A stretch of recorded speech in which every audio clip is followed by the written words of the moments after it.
The moment of truth is finally here, and nothing will ever be the same again for those involved. Join us as we build the suspense and deliver the shocking revelations that change everything in an instant. Subscribe now and don't miss the big reveal in our next video. I didn't cry when I found out. I just sat very still at my kitchen table, hands wrapped around a cup of coffee that had long gone cold, and I listened to the silence of a house that had been lying to me for years. That's the part nobody tells you about betrayal when you're past 60.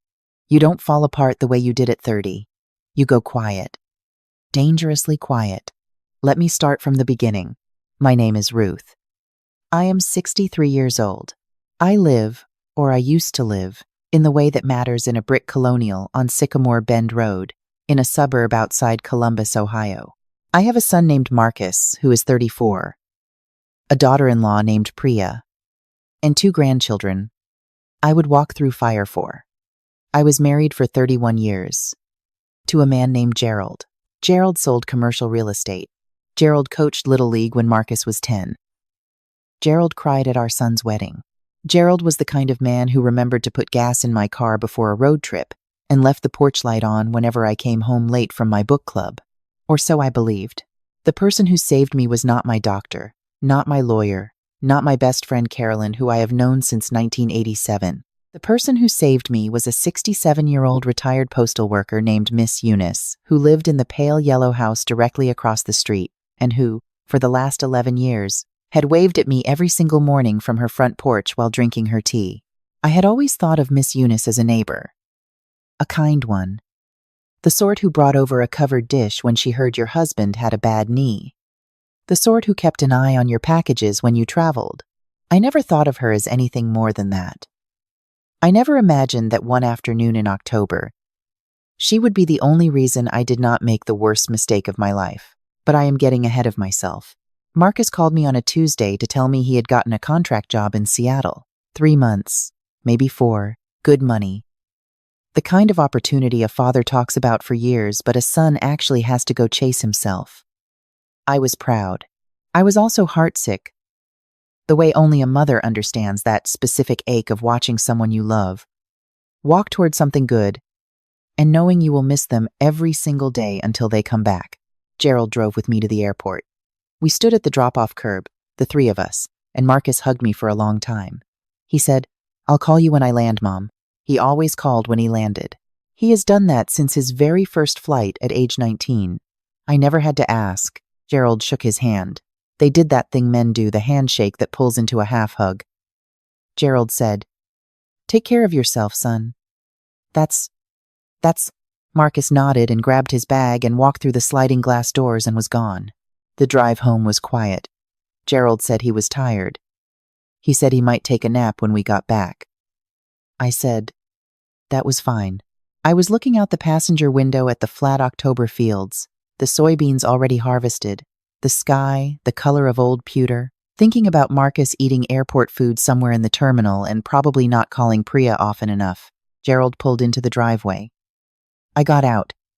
He said he was going to check the mail and then lie down. I said I was going to make tea. Everything was completely ordinary. Everything felt like a Tuesday afternoon in a life that had no secrets left in it. I was filling the kettle when my phone buzzed on the counter. It was a text from Miss Eunice. She had gotten my number years ago, something about a neighborhood watch group that nobody ever actually participated in, but everyone joined. The text said, "Ruth, please don't be alarmed. But I need you to go somewhere and sit down before you read the rest of this. I have been watching something for 3 weeks, and I did not know what to do. I should have said something sooner. I am so sorry." I put the kettle down. I read it twice. Then I typed back, "Eunice, what is it?" She did not text back immediately. I stood in my kitchen with the phone in both hands, and I noticed that the house was very quiet, which meant Gerald had already gone upstairs. I heard the creak of the bedroom floor above me, the familiar sound of a man I had shared a bed with for 31 years settling in for a nap. My phone buzzed again. "There is a man who has been coming to your house. A younger man, dark car, parks down the block. He comes when Gerald leaves and leaves before Gerald comes back." I started writing down the dates 3 weeks ago because I thought I was being silly. I have 9 dates, Ruth. 9. And yesterday I saw Gerald's car pull out of the driveway, and 10 minutes later the dark car came. And the man walked to your front door. And your husband let him in. I read that last sentence 4 times. Your husband let him in. I did not move. I stood at the kitchen counter, and I looked at the kettle, and I looked at the window above the sink, and I looked at the familiar view of the backyard, the oak tree, the garden bed I hadn't gotten around to putting to sleep for the winter, the rusted bird feeder Marcus had made me in 7th grade, and I felt the floor shift beneath me in a way that had nothing to do with the floor. I typed, "Are you sure?" She replied immediately, "I am sure. I took photos on my phone, the man's face, the car, the license plate. I did not want to be wrong. I waited until I was certain. I turned the kettle off. I walked to the bottom of the stairs. I listened. I could hear Gerald's breathing. That familiar, low rhythm of a man asleep. I went out the front door. I crossed Sycamore Bend Road in my socks. I knocked on Miss Eunice's door. She opened it before I finished knocking. She had clearly been watching for me. She was wearing a house dress, and her reading glasses were pushed up on her forehead, and she had her phone already in her hand. She looked at my face, and she said, "Come inside, baby." I sat down at her kitchen table. She sat across from me. She laid her phone between us, and she showed me the photos. One by one. The car was a dark green Audi. In 3 of the photos, you could see the license plate clearly. In 2 photos, you could see the man's face, 40s, sandy-haired, in business casual clothing, carrying a leather folder the way someone carries something they don't want to be seen carrying. And in the last photo, which Miss Eunice had taken from her upstairs window with the zoom, you could see my front door open and Gerald standing in the frame, and the sandy-haired man stepping inside. The timestamp on that photo was 11:17 in the morning on a Wednesday. Gerald had told me that Wednesday he was showing a property in Westerville all day. He had come home at 6:30, and I had made chicken and rice, and we had watched television, and he had kissed me goodnight. And none of it, not one moment of it, had felt like a lie. I said, "How long have you been watching?" Miss Eunice said, "The first time I noticed the car was in early September. But I think it was happening before that. I only started paying attention in September because I was coming back from my daughter's and I saw the car parked strange halfway up on the curb and I thought that was odd. So I started watching. September. 6 weeks. 6 weeks she had been sitting on this, trying to figure out what was right. She said, I almost didn't say anything. I kept telling myself maybe it was a client, maybe it was nothing. I don't want to be the kind of woman who makes trouble. But then yesterday I saw Gerald's face when he opened the door. And Ruth. She stopped. It wasn't the face of a man letting in a client. I asked her what it was the face of. She looked at me steadily. She said, a man letting in someone he was expecting. I drove home. I parked in the driveway, and I sat in the car for a long time. Gerald's car was right next to mine. Inside that house was 31 years of a life, the framed photos on the staircase wall. Marcus's Little League trophies still on the shelf in the study, the quilt my mother made that lived on the end of our bed. Inside that house was a man I had trusted so completely. I had never once, in 31 years, thought to question him. I went inside. I did not go upstairs. I went to Gerald's study. I had never been through Gerald's things. That was not a rule we had discussed. It was just something I had never felt the need to do. I knew his passwords the way married people know each other's passwords, casually, without interest. Because you never imagined you would need them. I opened his laptop. I want to be honest about what I found because I think the truth matters more than protecting anyone's feelings at this point, including my own. The sandy-haired man's name was a name I didn't recognize. A first name only in Gerald's contacts. No last name. A detail that is small and deliberate and tells you everything. But that was not the worst of it. The worst of it was the documents. Gerald was a commercial real estate agent. We had done well over the years, not wealthy, but comfortable. The kind of comfortable you build slowly over 3 decades with 2 incomes and careful choices. We had a joint account, a retirement account, savings. We had the house. We had what I had always thought of as our future, the thing we had built together for when we got old. What I found in those emails was that Gerald had, over the course of approximately 14 months, been moving money. Not all at once, nothing so obvious. Small amounts, irregular intervals. Into an account I had never heard of. Routed through a name I did not recognize. The kind of thing that is very easy to miss if you trust someone completely. The kind of thing that is very easy to do if you have been trusted completely for 30 years. The numbers, when I added them up on a piece of paper with a pen from his own pen holder, came to just over $240,000. I did not scream. I did not throw anything. I did not do any of the things you might expect a woman to do when she discovers that the man she has slept beside for 31 years has been quietly disassembling her future. I took photos of every document with my phone. I closed the laptop. I put the pen back in the pen holder. I smoothed the papers on the desk. I walked out of the study, and I closed the door behind me, and I went to the kitchen, and I finished making my tea. I called my son's cell phone. He answered on the second ring. He was still at the airport, waiting for his connection. I said, "Marcus, your flight hasn't left yet?" He said, "No, another hour." I said, "Okay, have a safe flight. I love you." He said, "Love you too, Mom." "You okay?"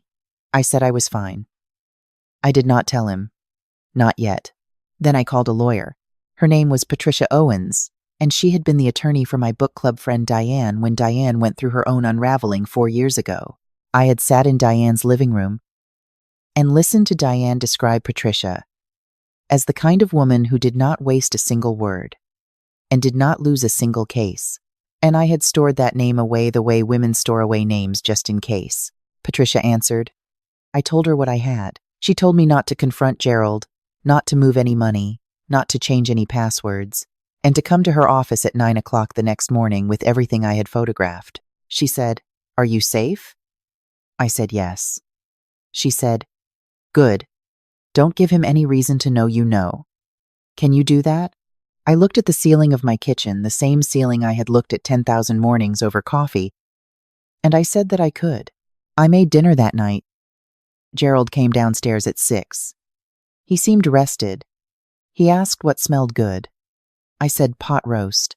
He sat at the kitchen island and looked at his phone and made a comment about the news, and I handed him a glass of water and I said, "Here you go," exactly the way I had said it 10,000 times before. And he said, "Thank you, honey," exactly the way he had said it 10,000 times before. And neither of us looked at the other for more than 2 seconds. At Patricia's office the next morning, I laid everything out. The photos Miss Eunice had taken, the screenshots of the emails, the account numbers, the totals. Patricia looked at everything carefully. She asked several questions in the methodical way of a woman who has seen many variations of this particular story. Then she said, "Ruth, I want to be very direct with you. This is not just a marital issue. What you're describing, the systematic transfer of marital assets into a concealed account that is financial fraud. Depending on the structure of how your accounts are held and the paper trail, we may be looking at something that goes beyond family court." I asked her what that meant. She said, "It means your husband may have committed a crime. Not just against you personally, legally." She recommended a forensic accountant. She also recommended that before we did anything else, we needed to understand who the sandy-haired man was. Because people don't help you hide money for nothing. It took the forensic accountant 11 days.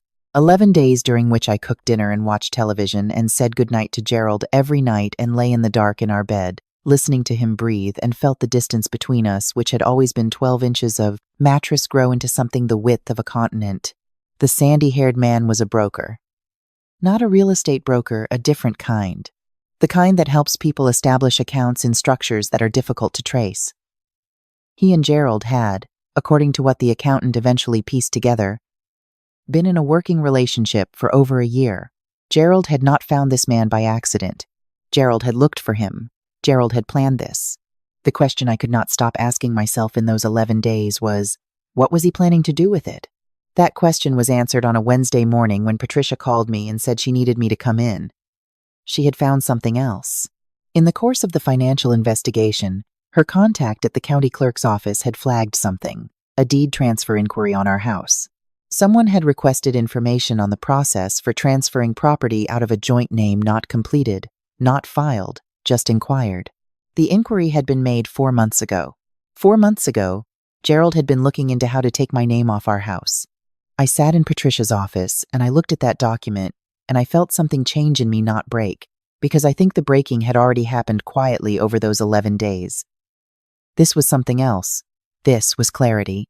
The specific, cold, irreversible clarity of a woman who understands exactly what was being done to her and by whom. Gerald was not having an affair. Gerald was building an exit, a quiet, legal, deniable exit that would have left me at 63 with no house and no savings and no idea where the money had gone until it was too late to recover it. Patricia filed a motion to freeze the joint assets that afternoon. Gerald found out 2 days later when he tried to access the account and couldn't. He called me from work. His voice was measured, that same voice that had said, "Thank you, honey, and I'll get gas in your car and take care of yourself, son," and he said, "Ruth, did you talk to someone about our accounts?" I said, "Yes." A very long silence. He said, "We should talk." I said, "My attorney will be in touch." I hung up the phone. I sat down at the kitchen table, in my kitchen and in my house, and I put my hands around a cup of coffee and I looked at the window above the sink and the bird feeder Marcus had made me in the oak tree going bare for winter. I did not cry.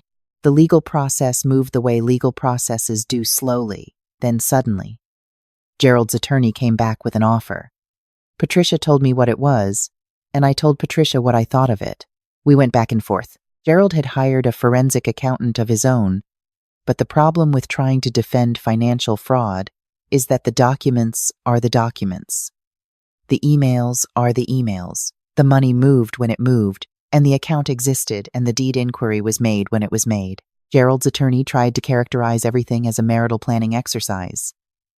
The judge, at our first hearing, characterized it differently. Gerald eventually agreed to a settlement that restored the transferred funds, transferred the house fully into my name, and included a structured payment to cover legal fees, and what Patricia called, with admirable precision, damages for deliberate financial deception.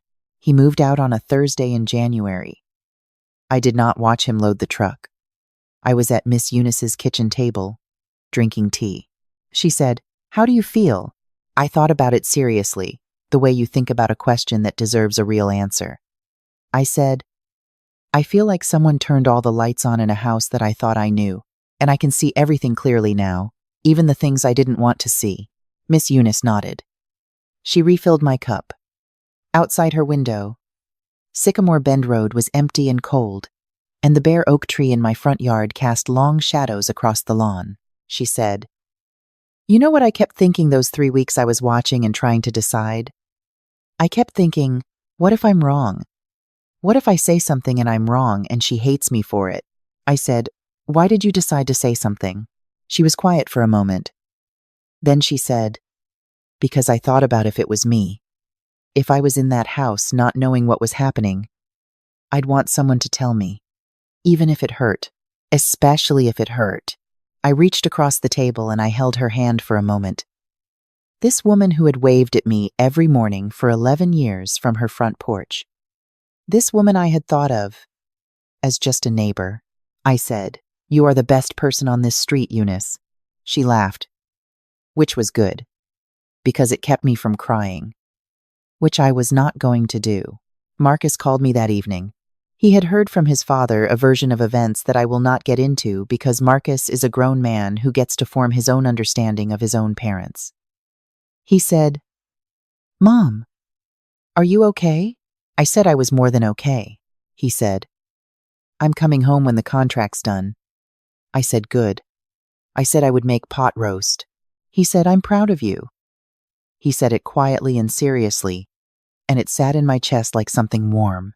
People sometimes ask me, women my age who hear pieces of this story, how I held it together for those 11 days. How I served dinner and said goodnight, and slept in the same bed, and did not give anything away. I tell them the truth. I tell them that at 63 you have had enough practice being steady in situations that require steadiness. You have buried parents, and sat with sick friends and waited in hospital corridors and learned, over time, that falling apart is a luxury you can afford, sometimes, but not always. I also tell them this. The person who held me together was not my strength. My strength is ordinary. The person who held me together was Miss Eunice, who sat across the street for 3 weeks with her phone and her conscience, and her simple, stubborn belief that one woman owes another woman the truth. I live alone now in the house on Sycamore Bend Road. I have repainted the living room, a color called antique linen, that I chose entirely by myself. I am taking a watercolor class on Tuesday evenings that I am not particularly good at and enjoy enormously. I am turning 64 in March, and my grandchildren are coming to stay for the whole week, and we are going to make an absolute mess of the kitchen, and I cannot wait. Every morning I make my coffee and I stand at the window above the sink and I look across the road at the pale yellow house. And most mornings Miss Eunice comes out on her porch with her tea, same as always, and we wave. Some things, it turns out, are exactly what they appear to be. A woman who waves from her porch every morning. A neighbor who tells you the truth when no one else does. A life that is quieter than it used to be. And mine, in a way it has never been before. I am not angry anymore. I want to be careful to say that plainly, because I think women my age are often expected to end stories like this in one of two ways, either crushed or ferocious, and I am neither. I am awake. Completely, finally, irreversibly awake. That is enough. That is more than enough.